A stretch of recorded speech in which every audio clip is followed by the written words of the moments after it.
Hey there, welcome to the Growth Whisperers, where everything we talk about is building enduring great companies. My name is Brad Giles, and I am joined today, as always, with my co-host, Kevin Lawrence from Vancouver, Canada. G'day, Kevin. How are you doing today? Doing great, Brad. It's it's a great day. Looking forward to the show we're covering off tonight. It's a topic that I need to keep focused on and working on myself, so I'm really looking forward to it. Awesome. So we always like to begin with a very simple word or phrase to kick us off, as we advocate people do in meetings. What's your word or phrase for today? There's a couple of different things rolling in my head, but it's automation. Automation is the word of today, and it's how do you get things in your world set up to take care of themselves? So whether it's automating technology, although I'm having some hassle with some technology that's making it more challenging, but I automate technology, or it's automating systems to allow people to manage themselves, i.e. reporting or things that create environments for people to do their best work without having to be constantly poked and prodded and reminded and reset. So yeah, automation. What can you automate in terms of systems? Obviously, technology can automate a lot of things, but what can you automate in terms of systems in particular to allow things to be to perform well without a lot of intervention? How about you, Brad? What's your word? Very good. How are you helping to educate your team? So I remember distinctly, probably about 5 years ago, we went to Las Vegas and I got to tour Zappos, company owned by Tony Hsieh, a very successful entrepreneur. And they had the philosophy to have a company library that any staff member could take books from that they kept replenished. So they sort of curated a group of books that they felt were the best in general topics. And I remember going into the library just thinking this is a really cool way. And I mean, I do that with leadership teams. We have this thing called personal professional development that we work on each quarter, but are you keeping your team ahead of the growth curve? So yeah, it's really just about growing the leaders within your team and your company. Automating, awesome. I don't know how to, you're the person who mashes them together. Educating your team. Automating, educating your team. That's a great weave in. Okay, well, let's jump right into today. So today we're talking about the power and the corresponding struggle of saying no. No. One of the shortest words in the English language outside of I. No is a very powerful word and a difficult word for a lot of people. And even when we're well-intentioned, there are situations where things are at a decision point and we can say yes or no. When things are midstream, we can say yes or no. Or when something's been running for a long time, that sometimes we do need to say no instead of yes. And it's almost like yes is assumed. So it's the power of saying no. And the root of it today we're talking about is that truly we all have limited time. We have limited time on our hands. There's always a limit to money to a certain degree. And we have a limit of energy, how much energy we have to dedicate to things. And truly thriving in our life and thriving in our work and thriving in terms of ourselves is just a matter of what you say yes and what you say no to. That's it. Life is just saying yes and no. It's very binary. And how we allocate those yeses and nos makes a huge impact on the rest of our world. And it's not rocket science. But that's kind of what we're digging into today, the opportunity, but also the struggle of this magical word no. Yeah, I think that the thing about no, it can work really positively or really negatively against our true intent. And that's why we kind of call it the power of saying no, or why that matters. Because if you have a problem that you want to solve, sometimes saying no can be counterintuitive, but it can be quite powerful. Sometimes you may want to make a decision and you're using the word no in order to not say yes, and that's actually could be working against and kind of a bit of an anchor on your progress or your movement forward. So yeah, just really getting into what is it that no can do for us to help to free up our time and money? It is, and it's hard sometimes because there's tension or it's awkward.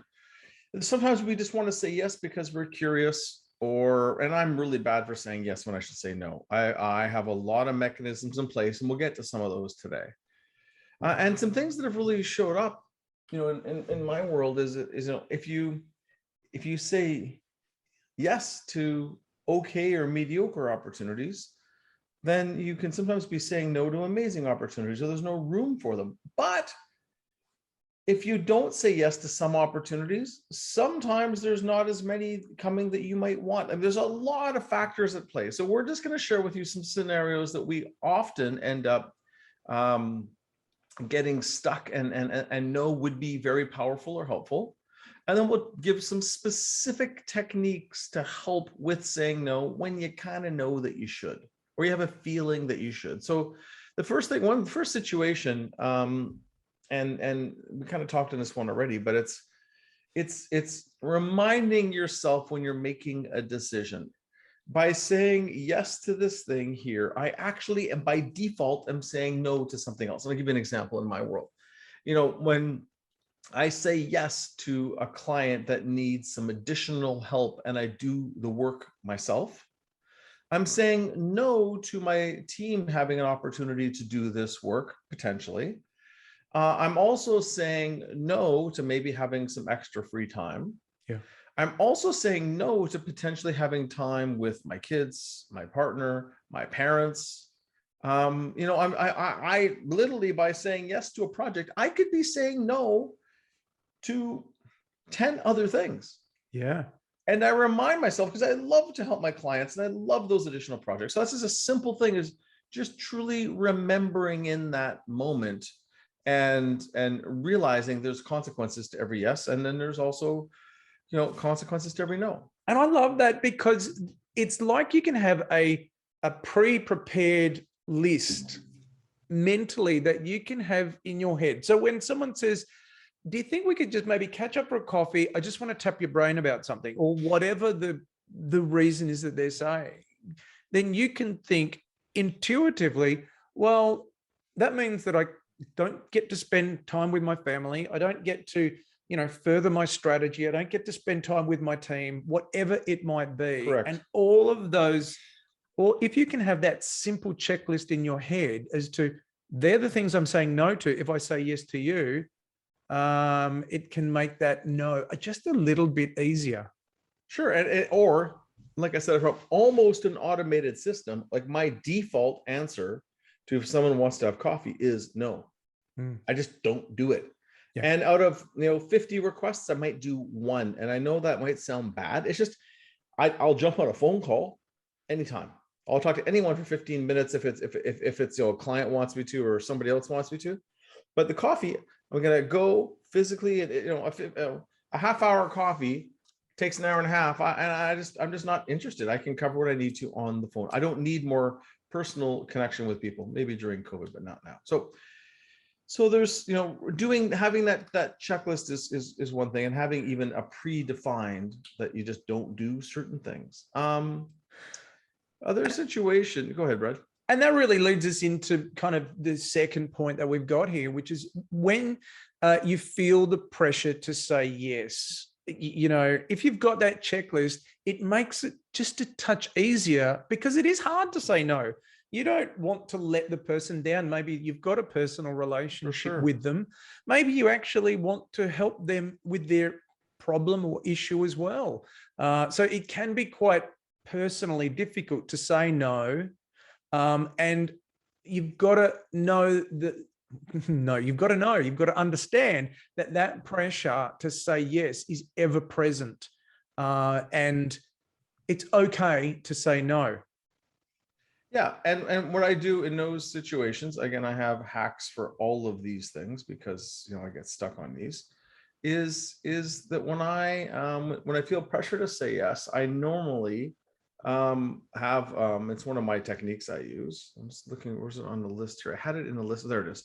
I generally say I've learned to in the moment almost never say yes. And I'll say, okay, let me think about that. Let's chat tomorrow. Or let me talk to Janice, my right hand, or Dean, or someone on my team. Let me talk to somebody, and then I'll get back to you. Because my default when people ask me to help is I'm going to say yes. So I have, and same if I'm shopping and thinking about buying something. I was in Quebec City and I saw a painting I loved. I'm like, okay, I got the information I wanted, and then I said, okay, let me think about it. I'll come back. And there's still a risk of not getting it, but I just know I step away when I feel that pressure and I'm not sure. There's times when I know. When I'm not sure, I defer. And I let me think about it. I come back when I kind of, my brain settles down, then I know what the right decision is. The other one is I don't do that. So it's like you're saying no, but you're also providing a reason. So some people can find it quite difficult to directly say no. But to use your example of grabbing a coffee, look, I don't grab coffees. I just don't do it. It's one of my rules. It's not something I do. Yeah. Yeah. Happy to have a phone call for like 15 minutes if that's going to help you out. And you can use that across a whole range of things. Is that I don't do that. I just don't do it. And it's interesting. And I've got a great example. I've got a piece of furniture sitting in my new place that will be a reminder for a while, and the couple $1,000s I'll lose on it because I didn't say no when I should have. I had in this new place getting renovated, and someone persuaded me to buy this table. I like the table. They showed me the color sample that they recommended. I'm like, no, I don't like that color. It looks like a 1990s bedroom suite. It's like pinky gray. I don't like the color. They said, trust me, it'll look good because of this and that. I said, no. And they persisted like 5 times. And finally I said, okay. And now I've got a freaking ugly pink table in the middle of my place. And, it's and at the end of the day, I'm selling it. It's brand new, but I'm selling it on Marketplace, and I'll, there's a chance that could come into fashion. There is, I'm thinking, actually, and it probably is in somebody's house. It just isn't in fashion in mine. I don't like it, but and it's a nice table, and someone custom painted it to make it look beautiful and all this stuff, and I can't stand it. So that's my decision. Even though this person recommended, I said yes, I bought it. I'm stuck with it, and now a couple $1,000 later, I've already bought another one, that I like. And the thing is, it's there's certain situations, and the truth is, I was super busy. I didn't really have time to think about it. I'm like, no, and they were so persistent. I said, and that's on me. That's my I made the choice, and there's a bunch of reasons, but and every once in a while we get a good reminder of that. I won't do that again soon, at least not for another week. So the third one is when something just goes too far and needs to stop, or just needs to end. Sometimes it's like, there's a book called Necessary Endings. It's actually a fantastic book. It is actually, and it's a really good book. I really enjoyed it. Dr. Henry Cloud. It is. That's him. Correct. And but when something comes too far, you just need to call it. And whether it's a project, whether it's a product, whether it's a supplier, whether it's a friendship, whether it's a car, it doesn't matter. Whether it's an old sweatshirt or hoodie, whether it's a relationship with a table. That was a very short-term relationship, Brad. I've been seeing that table for about 27 days. And that was a very short-term table relationship. But yes, you just gotta call it. And again, there's that tension of ending it or throwing something away, whatever it happens to be. It's just, you gotta remove the B grade stuff in your world to make room for the A grade. And that's another scenario. Why don't you cover number 4, Brad? You brought up this one. You really like this one. Yeah. So Henry Cloud, just want to close that off because his book, Necessary Endings, it gives you great comfort in closing any of those things. And it not only says it's okay, it says why it's so important to finish these things. So moving on to the next one. So sometimes you can be stuck on making a decision and you get analysis paralysis, and you're like, oh, I might just leave that decision. What about if I just wait? Or you can't decide, and so you leave it there, and it just hangs over you. It just hangs over you and occupies your mental bandwidth. And so if you've got one of those things, or two, or five, or 20 of those incomplete decisions, it's just sitting there occupying your mind. So instead, simply saying no can be okay. You can always restart that software project in the future for your company if it seems, if it pops up again in the priorities that you're trying to set. Or you can always, decide to buy another house in the future if you want to start that again. But just saying, I can't decide, I can't commit to a yes, and therefore I'm going to commit to a no. If it's not a kind of, we've got this saying, hell yeah or hell no. If it's not a hell yeah, then it's just a no. Like, force yourself to be a bit binary in that area. It is. And that's when, I use that one a lot. If I'm not sure, if I'm stuck in the middle, it means no. Because when I really want something, It's really obvious. So hell yeah or no is great. The second thing on that one is there's some decisions that can be easily changed or reversed, right? And some things can't. So, you're reminding yourself the cost of change if you don't like the decision. The other piece on this is what I call is toads in my book, right? There's a book in Your Oxygen Mask First. There's a chapter called Lick Your Toads. And these are things that you just keep thinking about, and they start burning up mental bandwidth, and they clutter your mind. Incomplete things. Decisions is one of them. So, if in doubt, just find a way to decide. And I say, obviously do that nastiest thing first thing each morning, but a lot of times it's decisions. Yeah. Because there's friction around decisions or lingering things, and it burns up space. So hell yeah or no, lingering decisions, at some point, just decide, and you can say no. Or sometimes you can just say not now. Like, I'm not ready. Let me think about this. I'm happy to revisit it in January or whatever it happens to be. It's also hard when I've got with my kids, you get some things where you got multiple people trying to decide. And that's really, really hard. And again, sometimes saying no, fine, we just won't do it, is the best choice.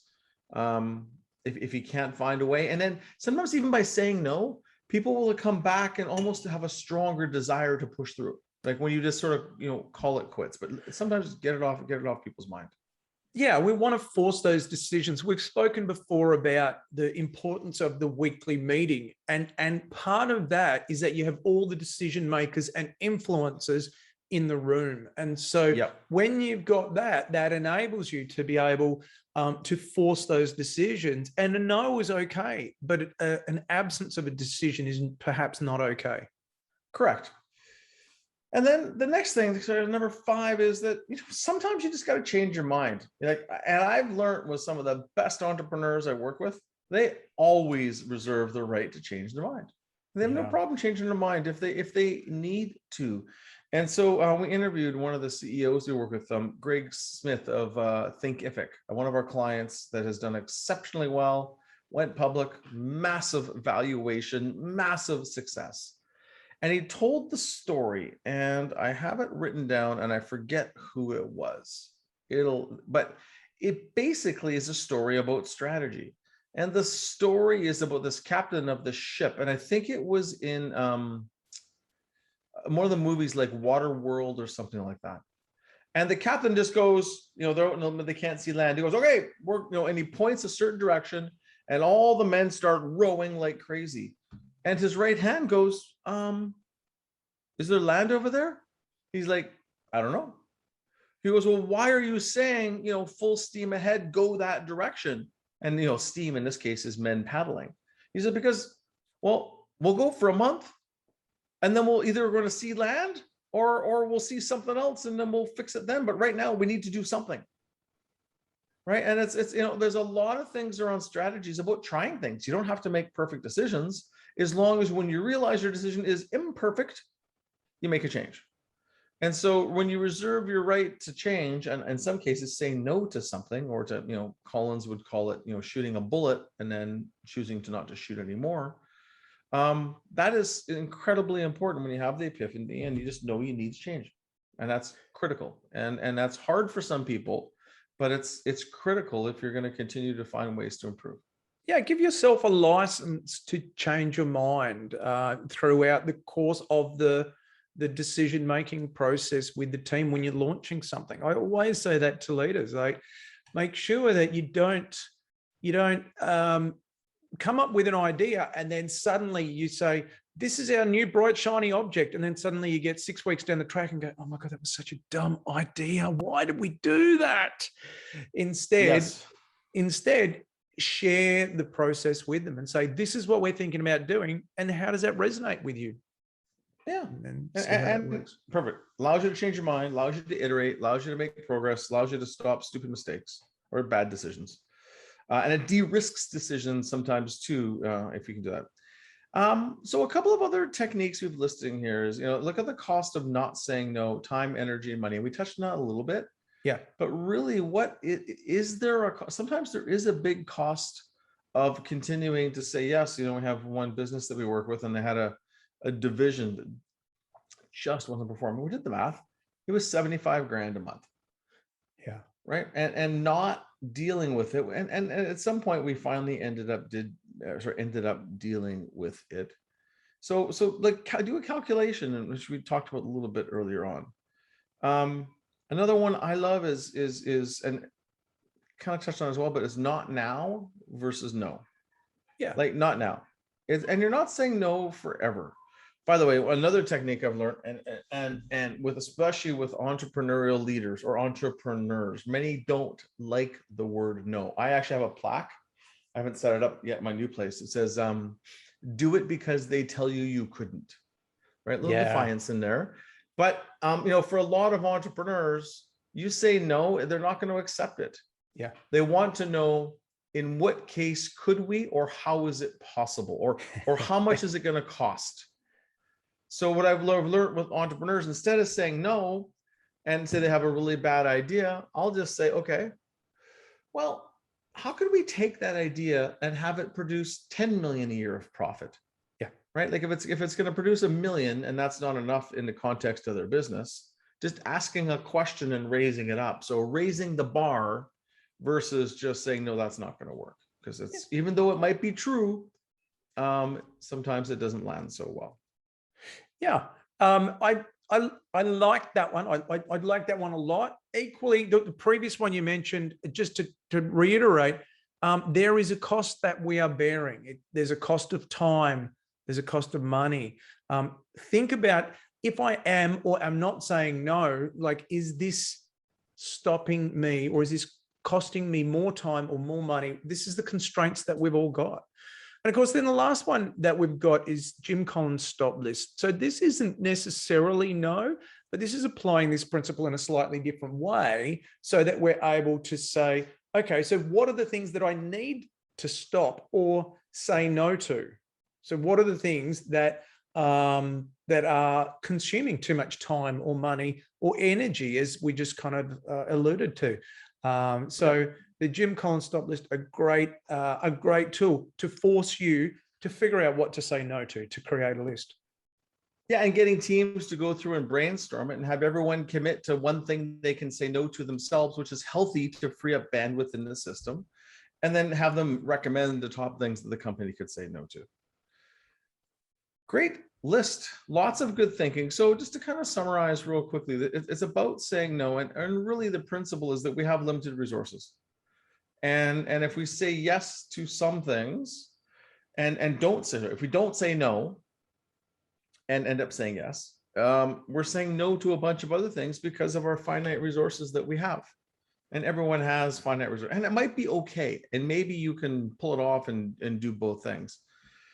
And the other thing is that you can also fill the bucket with mediocre things versus leaving room for awesomeness. And this is the bucket of your life or your work. And, say yes to one thing, say no to another. We talked about sometimes under pressure, we say yes, and almost under duress or social pressure. And we talked about, hey, let me think about that, or I don't really do that, or I'm not interested, or let me discuss it, right? If you really feel pressure, sometimes deferring it to somebody else. Brad, you want to cover number 3?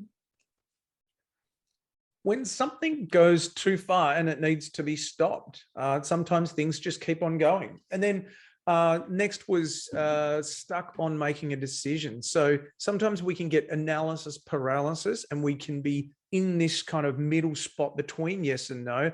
And we need to force ourselves to say it's hell yes or hell no. And it's okay to do that. Next, sometimes you just need to change your mind. You've got to leave yourself the space, the capability to be able to force yourself to say, you know what, we tried it and now we're going a different way, and that's okay. And then we just went through a few different types of techniques. For example, not now, how to make it bigger, better, faster.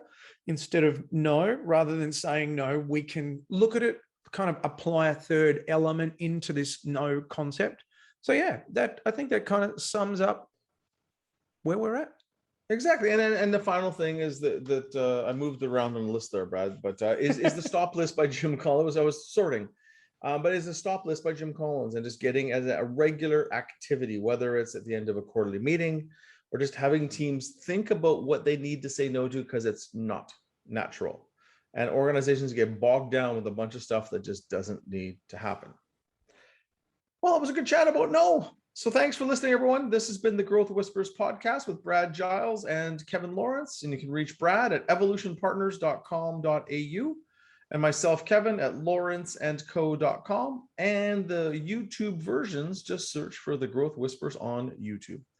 Have an awesome week, and we hope you practice saying no more often than you might have otherwise. Have a great one.